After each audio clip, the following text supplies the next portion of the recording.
भारत पर कर्ज बढ़ा और कोशिश ये रही कि कर्ज बढ़े तो हम उसको चुकता करें और इसके लिए इसमें हम लोग हो गए विफल। बिहार के निवासी हैं तो हमारे ऊपर जो है प्रति व्यक्ति जो कर्ज है वो अभी लगभग 27,000 रुपए है। तो याद रखेंगे 4.8 उधर का 27 जोड़ लेंगे तो लगभग 5 लाख रुपए हम भारतीय पर यानी कि हम बिहारियों पर पूर्ण रूप से कर्ज है। बड़ी मात्रा में हम कर्ज पर हैं, इसमें कोई दो राय नहीं है कि हम कर्ज पर भारी मात्रा में हैं। जब देश है तो आप है, जब देश है तो ये मोदी जी हैं, याद रखेंगे। और याद रखें मोदी जी के रहने से ये देश नहीं है, इस देश के रहने से मोदी जी है, इस देश के रहने से राहुल गांधी हैं, इस बात को याद रखेंगे। और इस देश में सबसे इंपॉर्टेंट नागरिक है, ना कि ये नेता लोग, याद रखेंगे इस बात को ध्यान रखें। आप ही चुनकर उनको भेजते हैं, तो इस देश को संभालने का काम आपके पास सबसे ज्यादा जरूरत है। आयात से भारत के प्रधानमंत्री नरेंद्र मोदी के द्वारा रिक्वेस्ट की जा रही है, वैसे ठीक नजर नहीं आ रही है। तो आज के इस वीडियो में हम आपको एक्सप्लेन करने जा रहे हैं और इन चीजों को हम जो है अवगत कराने जा रहे हैं जो कि पिछले 2 दिनों से एक बहुत बड़ी चर्चा का विषय बनी हुई है। देश के प्रधानमंत्री माननीय श्री नरेंद्र मोदी के द्वारा लगातार देशवासियों से ये अपील की जा रही है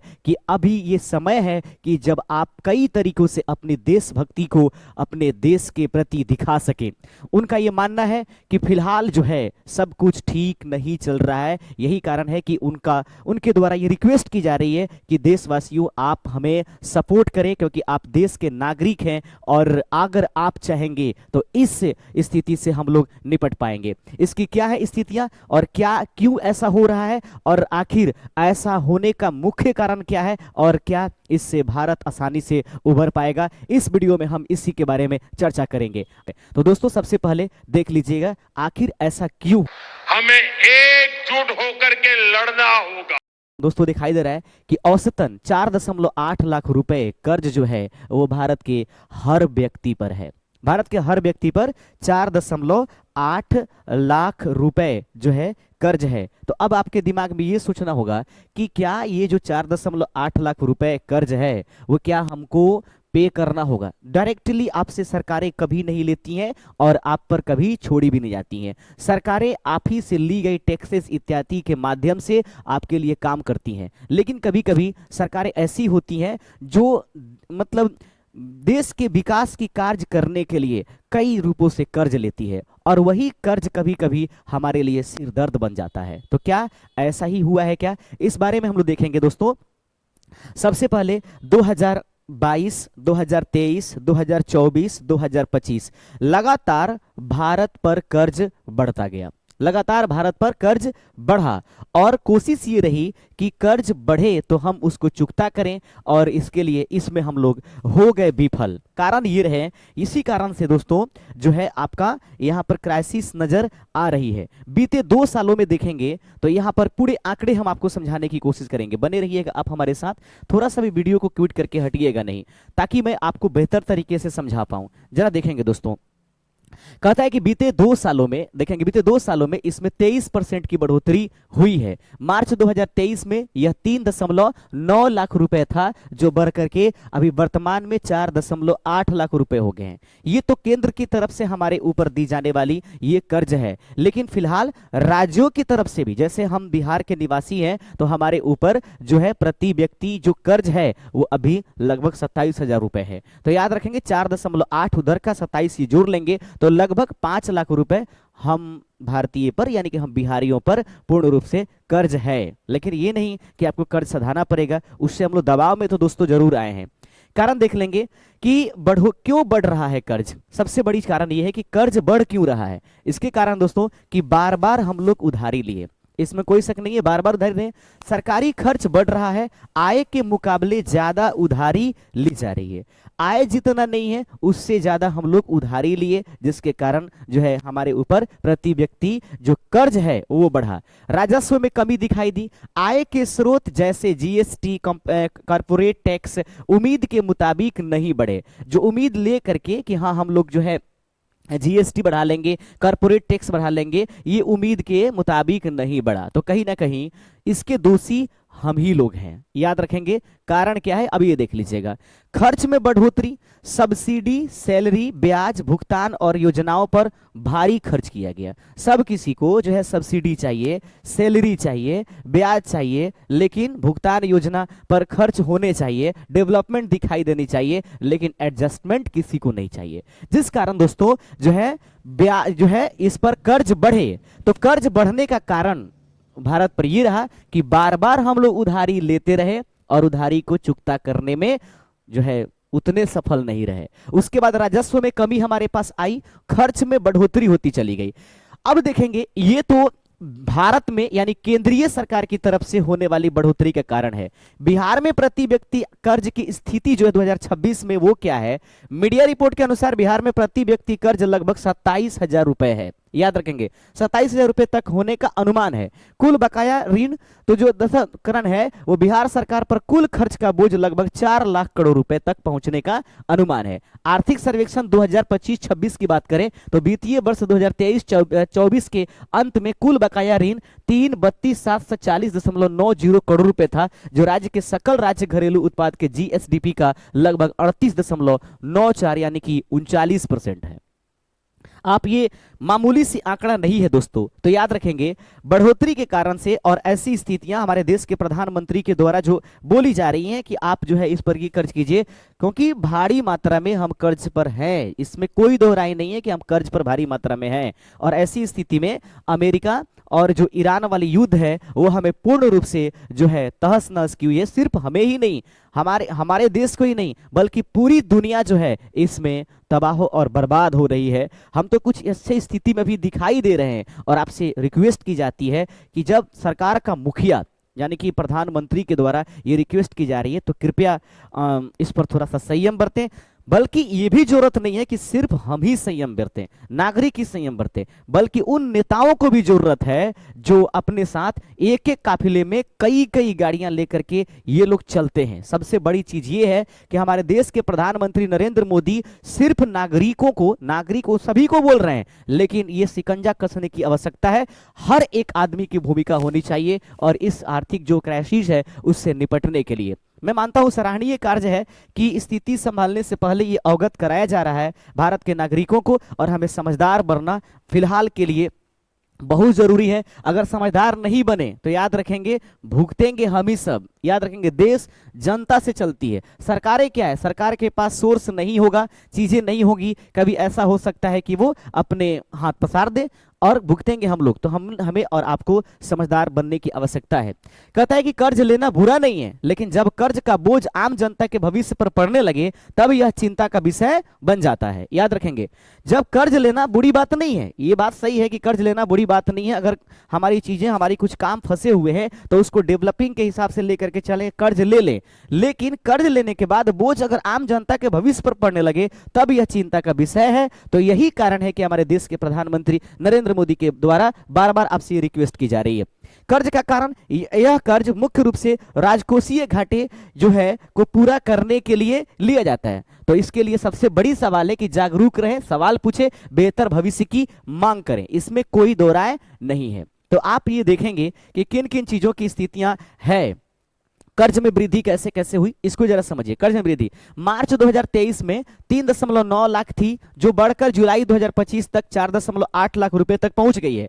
कर्ज के कारण सबसे अधिक वृद्धि होम लोन जो है, पर्सनल लोन और क्रेडिट कार्ड के बकाया की वजह से हुई है। सरकारी और कुल कर्ज केंद्र सरकार का कुल कर्ज 142 करोड़ रुपए, जिसमें बिहार का हिस्सा लगभग 1.4 लाख से 1.75 लाख के आसपास बताई जाती है।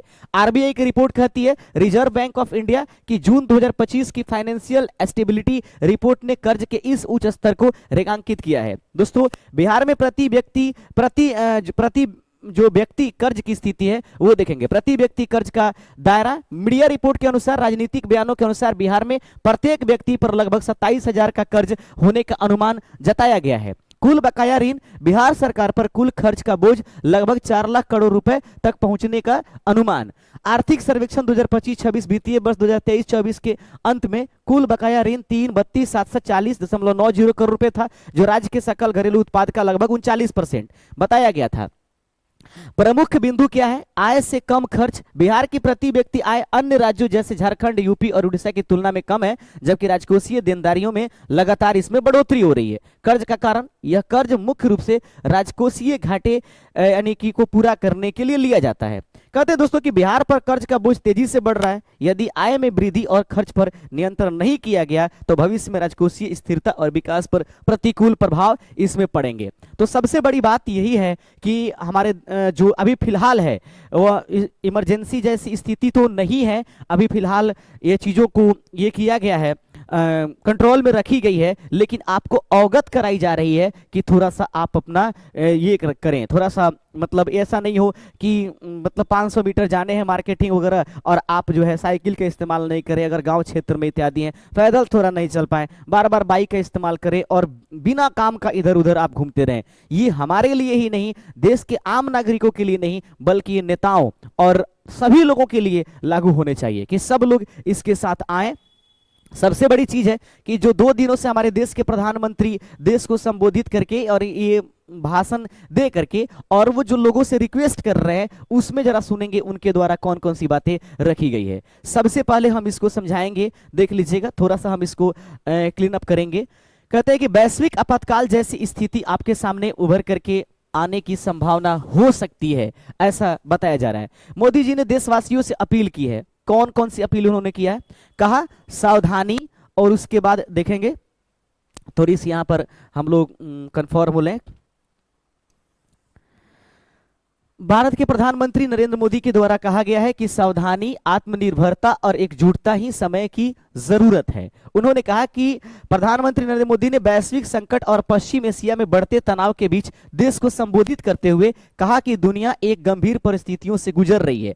ऐसे समय में भारत को सतर्क, आत्मनिर्भर और जिम्मेदार बन करके आगे बढ़ना है। एक देश का मुखिया यही रिक्वेस्ट कर सकते हैं, आपसे याद रखेंगे। प्रधानमंत्री की प्रमुख अपील क्या है? उन्होंने प्रधानमंत्री, हमारे देश के प्रधानमंत्री नरेंद्र मोदी ने कौन कौन सी चीजों को अपील किया है? सबसे पहले उन्होंने कहा कि पेट्रोल और डीजल की खपत को कम करिए, प्लीज कम करिए। ये मैं भी कर रहा हूं, ये मैं आपसे भी रिक्वेस्ट कर रहा हूं। आपने अपने जीवन में बहुत सारे ऐसे लोग हमारे वीडियो को देख रहे होंगे जिन्होंने आपात स्थिति नहीं देखी होगी, और ऐसे में कोई कुछ नहीं कर पाएगा जब चीजें खत्म होने पाएंगी। तो जो संसाधन है उसमें कटौती करके चलिए। उसके बाद सार्वजनिक परिवहन और कारपूलिंग का उपयोग करें। उसके बाद जहां संभव हो सके वर्क फ्रॉम होम को अपनाने की आवश्यकता है। अगली बिंदु इनके द्वारा जो ये किया गया है आपके पास, वो है कि विदेश यात्रा और अनावश्यक खर्च को कम करने की आवश्यकता है। उन्होंने सबसे बड़ी बात इन्होंने कहा कि आजकल वर्तमान में ट्रेंड देखी गई है मध्यम वर्ग के लोगों में, मिडिल क्लास के फैमिली में, कि जो है विदेश यात्रा और घूमने पर वो ज्यादा ध्यान देते हैं। उन्होंने कहा कि देश में ऐसी कई जगह है जहां पर आप घूम सकते हैं। फिलहाल में स्थितियां ऐसी नहीं है जो आप देश के बाहर किसी अन्य देशों में जाकर के घूमें। जो करेंसीज है, जो विदेशी करेंसी है, उनको बचाएं और उनको स्थिर रखने की कोशिश करें। इससे आपको समझ लेनी चाहिए दोस्तों, खड़े होने की आवश्यकता। हाँ, कुछ लोग विरोधी होंगे, मैं देख लीजिए, ऐसे तो राजनीतिक रूप से मैं भी मतलब किसी खास दल का, किसी खास पार्टी का विरोध कर सकता हूं। जब बात देश की आती है तो उसके साथ प्लीज खड़ा होना चाहिए। ये नहीं सोचना चाहिए कि मोदी जी ने देश को ये कर दिया, फलाने पार्टी ने इस तरीके से कर दिया। नहीं, जब देश है तो आप है, जब देश है तो ये मोदी जी हैं, याद रखेंगे। और याद रखें, मोदी जी के रहने से ये देश नहीं है, इस देश के रहने से मोदी जी है, इस देश के रहने से राहुल गांधी हैं। इस बात को याद रखेंगे। और इस देश में सबसे इंपॉर्टेंट नागरिक है, ना कि ये नेता लोग। याद रखेंगे इस बात को, ध्यान के आप ही चुनकर उनको भेजते हैं। तो इस देश को संभालने का काम आपके पास सबसे ज्यादा जरूरत है। आयात पर निर्भरता को घटा दें। उन्होंने कहा कि जो चीजों को आपको एक जगह से दूसरे जगह, मतलब आयात जो दूसरे जगह से मंगाते हैं विदेशी चीजों को, वो मत मंगाइए, ठीक है, वो कम कीजिए। उसके बाद उन्होंने कहा कि चीजों को एक जगह से दूसरे जगह अगर भेजना है तो ट्रेनों का इस्तेमाल कीजिए, ठीक है, यानी कि और वोकल फॉर लोकल अपनाएं। आत्मनिर्भर भारत को मजबूत करने की आवश्यकता है। सोना करीब 1 साल तक खरीदने की मतलब उन्होंने कहा है कि 1 सालों तक सोना को खरीद के पीछे नहीं पड़िए। शादी विवाह इस पर जरूरत नहीं है कि सोना सही किया जाएगा। दोस्तों, जब सोना इत्यादि और ये चीजें हम लोग खरीदते हैं तो याद रखेंगे ये पैसे जो है ना, ये डॉलर्स के रूप में, यानी कि विदेशी करेंसी के रूप में भारत मतलब अपने देश से होकर के चली जाती हैं।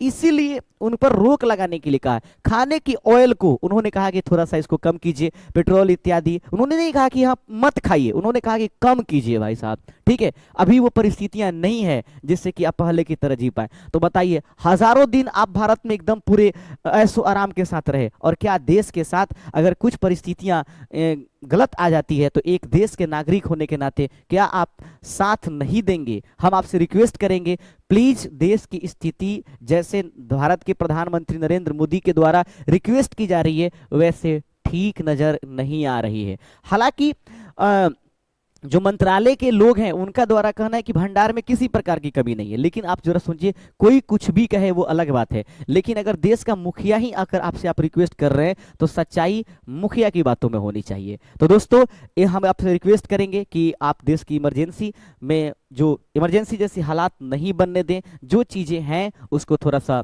वो कंट्रोल करें, स्थितियां ठीक हो जाएंगी। और उम्मीद करेंगे कि हमारा ये वीडियो आपको इन्फॉर्मेटिव लगा होगा। यदि आप हमारे चैनल पर नए होंगे तो चैनल को सब्सक्राइब जरूर कर लीजिएगा। जय हिंद।